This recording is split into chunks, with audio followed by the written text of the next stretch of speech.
yang sudah dikuduskan dan disucikan oleh Tuhan oleh darah-Mu, menyerukan akan kebesaran-Mu, meninggikan Engkau, dan bersyukur untuk segala kebaikan dan kemurahan-Mu dalam hidup kami. Ya Tuhan, dengan apa akan kami balas segala kebaikan-Mu, selain kami membawa hidup kami dan apa yang ada pada kami sebagai persembahan yang hidup dan yang berkenan kepada-Mu, yaitu diri kami. Terima kasih Tuhan, berkati firman-Mu dan berkati hamba-Mu dan berkati seluruh umat-Mu, sehingga sungguh-sungguh Roh-Mu yang ada dalam diri kami menerjemahkan setiap firman Tuhan, baik yang menyampaikan maupun yang mendengar. Kami sama-sama diberkati. Kami sambut firman-Mu pada saat ini dalam nama Tuhan kami Yesus Kristus. Amin. Silakan duduk Bapak Ibu Saudara yang kekasih. Terima kasih tim pemuji boleh mengarahkan kita dan mengajak kita memuji Allah yang esa, Allah yang berkuasa, dan Allah yang telah memberkati kita.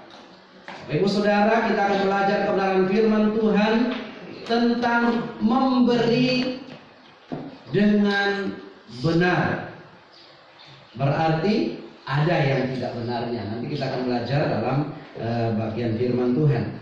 Mari kita membaca firman Tuhan yang melandasi dari 2 Korintus pasal yang ke-9. Surat Rasul Paulus kepada jemaat di Korintus yang kedua. 2 Korintus pasal yang ke-9. Kita akan membaca ayat 6 sampai ayat yang ke-11. Jika Bapak Ibu Saudara sudah menemukannya, Alkitab saya halaman 221, tapi masing-masing agak berbeda, dan silakan baca Alkitab elektronik. Kita akan membaca bagian ini bergantian kembali supaya kita meresapi setiap firman Tuhan, bahkan belajar untuk menghidupinya. Ayat 6 sampai ayat yang ke-11. Memberi dengan sukacita, membawa berkat. Saya yang genap, Bapak Ibu yang ganjil. Camkanlah ini, orang yang menabur sedikit akan menuai sedikit juga, dan orang yang menabur banyak akan menuai banyak juga.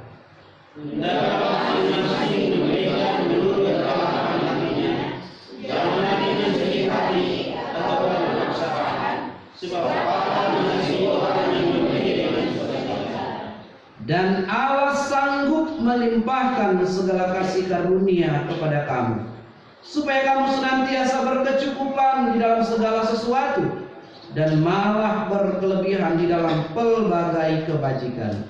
Seperti ada tertulis, Ia membagi-bagikan, Ia memberikan kepada orang miskin, kebenarannya tetap untuk selamanya. Bersama, dan maaf. Ia yang menyediakan benih bagi penabur dan roti untuk dimakan. Ia juga yang akan menyediakan benih bagi kamu dan melipatkannya dan menumbuhkan buah-buah kebenaran bersama.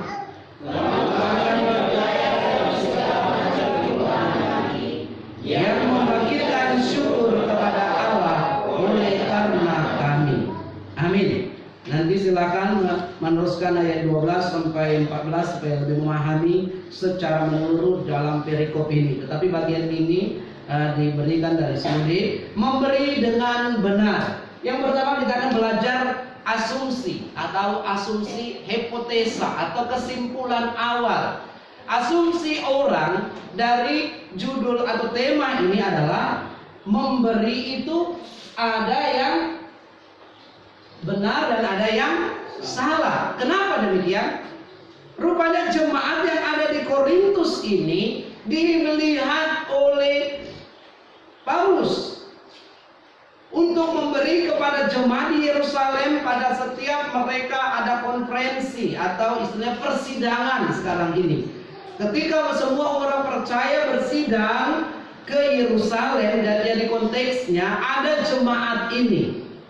Versi ini ada yang memberi dengan benar. Namun ada juga jemaat yang ada di Korintus memberi dengan salah. Jadi asumsi dasar inilah atau pola pikir inilah sehingga membuat dalam pengumpulan uang untuk jemaat di Yerusalem,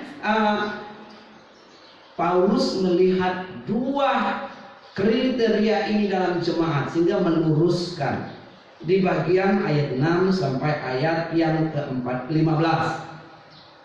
Nah, kita tahu bersama, kalau Bapak Ibu Saudara lihat ke atas sedikit konteksnya, karena firman Tuhan itu selalu ada konteksnya, konteks dekat, konteks jauh, apa yang dimaksudkan. Pengumpulan uang untuk Yerusalem. Jadi ini kita berbicara mengenai pelayanan diakonia atau mengumpulkan uang. Bapak Ibu Saudara yang terkasih, uang semua orang butuh. Iya apa iya? Ada yang nggak butuh uang? Semua butuh uang. Maka setiap hari kita mencari uang. Lalu sekolah minggu apa? Siang, pagi, petang, malam. Cari apa? Uang. Tapi dia lupa siapa yang dicari oleh Tuhan. Kita lupa cari Tuhan. Kadang-kadang karena uang ada orang yang melupakan Tuhan. Ada uang maka mereka melakukan kejahatan. Nah, kita berbicara mengenai pengumpulan uang. Jemaat ini ada yang memberi dengan salah. Memberi dengan salah ada negatif yang berbicara mengenai kata yang negatif, yaitu terpaksa dan sedih hati. Dua hal ini rupanya ada di tengah-tengah jemaat itu. Melakukannya dengan terpaksa, memberi dengan terpaksa, karena Rasul Paulus sudah menyampaikannya, sudah ada surat edarannya. Karena ini ditekankan terus menerus. Nanti kalau nggak memberi, apalagi kalau tangan dicatat atau nggak dilihat bahwa tangan saya memberi, ya sudahlah, saya beri saja. Ada di antara jemaat Korintus, tidak ada di sini. Amin. Ya asumsinya, bukan saya berbicara dengan Tuhan. Yang kedua, mereka memberi dengan sedih. Jadi jemaat di sana ketika mengumpulkan uang dan mengumpulkan persembahan untuk jemaat di Yerusalem yang akan bersidang itu, mereka sedih. Sedihnya mengapa? Karena bagi mereka mungkin ya tidak enjoy, tidak suka cita, dan mereka terpaksa dan seterusnya lah tadi. Kesedihan itu oleh karena hati mereka. Nah, ingat ini, kesedihan itu terjadi karena hati mereka melekat kepada uang itu. Jadi ketika memberi, aduh, cukup nggak ya kalau saya memberi ini? Bisa nggak ya? Dan akhirnya ya sudahlah. Mungkin atau bagaimana? Ini hanya ekspresi saja, saya saja. Berikut yang kedua. Jadi kita akan melihat di sini, camkanlah itu. Kata camkanlah, perhatikan dengan seksama. Ini kata tegas. Dalam penegasan ini disampaikan kepada jemaat yang sudah dewasa, bukan jemaat mula-mula. Jemaat di Korintus memiliki banyak karunia, memiliki banyak talenta, bahkan kekayaan luar biasa di kota Korintus. Maka bagi Paulus tidak mengapa kalau dia harus menyampaikan dengan keras. Makanan keras adalah untuk orang yang dewasa. Kalau Tania dan Talia belum bisa dia makan keras. Jagung bose hukum jangan dulu ya, belum siap ya makan jagung bose. Ya, walaupun banyak airnya boleh, tapi jagungnya jangan dulu. Dan seterusnya, apalagi jagung bakar. Nah, maksudnya inilah untuk makanan secara fisik, tapi makanan secara rohani. Jemaat yang ada di Korintus sudah dewasa, bahkan banyak terjadi penyimpangan dan mau memegahkan diri dan berkata bahwa saya golongan ini, perpecahan terjadi dan seterusnya. Karunia banyak yang mereka miliki dalam jemaat di Korintus, tetapi mereka belum memahami dengan pasti. Makanya dikatakan camkanlah ini, catat baik-baik. Ingat dan juga kalau bisa bawa kemana saja kata-kata ini. Orang yang menabur sedikit akan menuai sedikit juga, dan orang yang menabur banyak akan menabur banyak juga, menuai banyak juga. Jadi menuai sesuai dengan taburannya. Ini hukum tabur tuai yang disampaikan kepada jemaat di Korintus dan kepada kita hari ini. Jadi Bapak Ibu Saudara, prinsip yang pertama yang kita lihat di sini ayat yang ke-6, mari menaburlah, jangan pernah berhenti. Bahkan di dalam pengkhotbah katakan, taburlah benihmu pagi-pagi hari dan siang hari, jangan berikan beristirahat kepada sore hari, karena kita tidak tahu taburan mana yang berbuah. Tetapi dalam firman Tuhan juga di sini dikatakan Allah akan memberkati setiap pekerjaan jemaat Tuhan. Allah akan memberkati setiap usaha pekerjaan kerinduan jemaat, termasuk yang ada di sini, bukan hanya di Korintus saja. Mau diberkati, amin. Mau diberkati, tapi tidak mau bekerja. Bagaimana caranya? Maka Paulus berkata dalam jemaat di Korintus juga, kalau seseorang tidak mau bekerja, jangan beri dia makan. Kasihan Pak. Tetapi maksudnya ini untuk apa? Bukan untuk Thalia dan Tania. Maksudnya bukan untuk orang yang masih kecil. Tapi makanan itu atau teguran ini adalah untuk orang yang dewasa. Amin. Nah, Anda yang sudah dewasa, kita semua yang di ruangan ini, termasuk pemuda dan remaja yang sudah di sini, kalian harus paham itu. Kalau hanya tidak mau bekerja, ada si mamaku, ada si bapakku, banyak nih uangnya, apalagi dia misalnya bla bla bla dan seterusnya. Tetapi dijelaskan di sini dikatakan bahwa Allah menghendaki kita mengerjakan, mengusahakan apa yang ada di depan kita. Jika itu ada di depanmu dan kau tidak kerjakan, sehingga bongkorlah itu tanah kebun dan tidak ada menghasilkan, jangan salahkan tetangga, jangan salahkan, wih, iya, tuannya banyak kali, tapi mungkin dia tidak bekerja. Tetangganya banyak, setiap hari bekerja pagi siang malam kapan perlu, bangun maghrib baru pulang misalnya. Dia mengikuti prosedurnya, dia pupuk, dia bersihkan, dia pruning. Sedangkan kita ada buahnya nanti.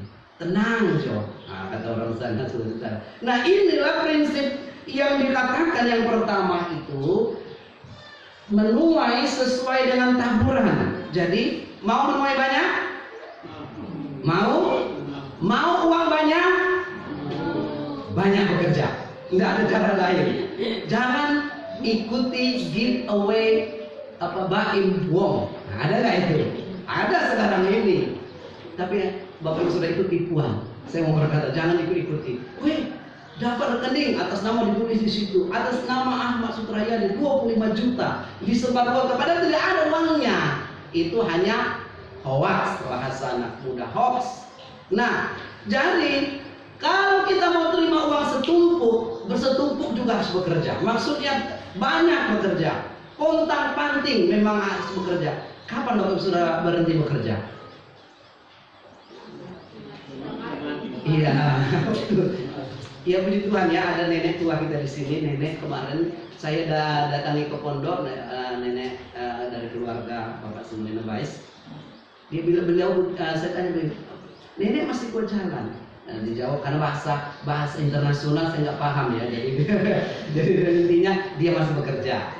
Terus dia bilang, nenek masih ikut turun atas iya masih bekerja. Nanam, terus bayi bilang iya dia menanam kalau yang tempat yang rata dan di bawah. Bayangkan sebenarnya ya usia indah itu adalah usia senyum, kiri kanan, lirik sana sini, cerewet sedikit sama cucu, tapi dia bekerja. Maksudnya ini yang patut kita contohin dari seorang yang masih aktif. Mengapa? Selama tubuh kita masih bergerak, maka harus tetap bekerja. Amin. Ada capek nggak? Capek. Di mana-mana orang capek bekerja itu pasti capek. Tetapi ingatlah. Nah, poin yang berikutnya, prinsip memberi yang benar. Tadi yang salah ada, tapi yang sekarang yang benar, yang ayat 7 dan 8 dikatakan bahwa memberi dengan rela karena taat. Maka dikatakan di sini ayat ayat 7, hendaklah masing-masing memberikan menurut kerelaan hatinya. Garis bawahi kerelaan. Bapak Ibu Saudara yang kekasih, seringkali kita ini menganggap bahwa uang dan harta kita yang ada di dompet, yang ada di rekening, dan yang ada di bawah bantal, yang ada di dalam lemari, apa saja yang tempat penyimpanan kita. Kadang-kadang kita ini owner. Tahu owner? Pemiliknya. Padahal yang benar adalah apa? Kita ini manajer. Apa itu manajer? Yang di perusahaan kasih tahu. Apa itu manajer? Dia bukan punya perusahaan itu, tapi dia mengelola. Jadi Bapak Ibu Saudara, yang pertama supaya rela memberi itu miliki motivasi di pikiran dan hati. Uang yang ada pada saya bukan saya yang punya, tapi siapa yang punya? Saya lah Pak. Saya sudah capek. Tapi prinsip yang udah kita apa? Tuh. Setengah hati mau bilang ini. Jangan itu Tuhan, nanti Tuhan mau ambil dari mana? Uang yang Bapak Ibu Saudara punya, apa siapa yang punya? Haleluya. Kalau ragu-ragu ini, harus yakin bahwa berapapun uang saya, itu Tuhan yang punya. Jika memiliki pemikiran itu, maka tidak akan ada terpaksa dan tidak ada sedih. Bapak Ibu Saudara yang kasih, satu ilustrasi untuk menggambarkan ini. Di daerah India, salah satu cara orang untuk menangkap apalagi itu monyet, ya, kera itu dengan jalan dia membuat lubang di dalam sebuah seperti bambu, ya terserah apa saja lah, kotak ya, pas masuk jari. Tetapi di dalam itu dia kasih perlihatkan juga ada kawat dan seterusnya, ada kacang-kacangan di dalam.